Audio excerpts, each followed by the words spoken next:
So let's discuss why we have x plus y equals z here. So basically this is the most common error that people have. And so, or the most common question. So what happens is that we have this idea of subtracting these preferred dividends out, right? And so that's where the confusion comes in. So what happens is that you have this first, you have these first two items, okay, here that are above. So there's a line here, right? And this is to total up everything to get to net income, okay? And so what I like to do is think of this basically as an equation where everything on this side of the line, above the line, is one part of the equation, and then everything below this part of the line is on the other side of the equation. Okay, so everything up here is on one side, everything below the line is on another side. So what you can do is you could just say, okay, fine, let's just make income from continuing operations X, income from disc ops would be Y, and then you could just say net income is Z, very simple algebraic formula. Okay, and so what you would do here is you would say, okay, in mathematics we know that whatever we do to one side of the equation we would have to do to the other, right? And so what happens is that, let's say, so what happens is that we have to subtract out these preferred dividends at some point.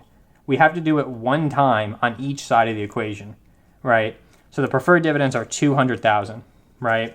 So if within income from continuing operations, I was to say what I'm doing is, one of the things I'm doing is I'm subtracting $200,000, right, from the amount that is income from continuing operations, which is 500,000. Okay, I'm subtracting this 200,000, right? So that would mean that on the other side of the equation, I'm also subtracting 200,000 for net income. Okay, so what happens there is you can see obviously negative 200,000 equals negative 200,000. There's obviously other things involved. I'm just trying to simplify it to demonstrate the point.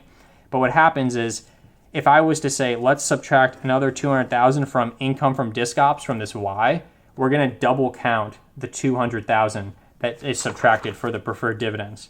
Okay, so let's just say that we did that, right? So we know, let's just set this up and just test that out, right? So under X, right, we know it's $3, okay, and then we know that Y is 50 cents, and then we know that we're trying to get to 350, right? But let's suppose that for 50 cents for the Y term, we actually went ahead and we subtracted out the 200,000. Okay.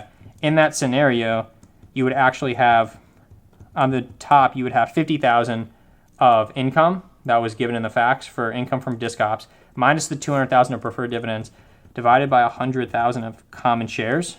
Okay. And this would actually equal negative $1.50, right? And so this would actually be replaced by minus 150, right? And then if we did the math here, we would see that this is $1.50, which clearly does not equal 350, right? And so what's happened is that if we've done that, we've double counted the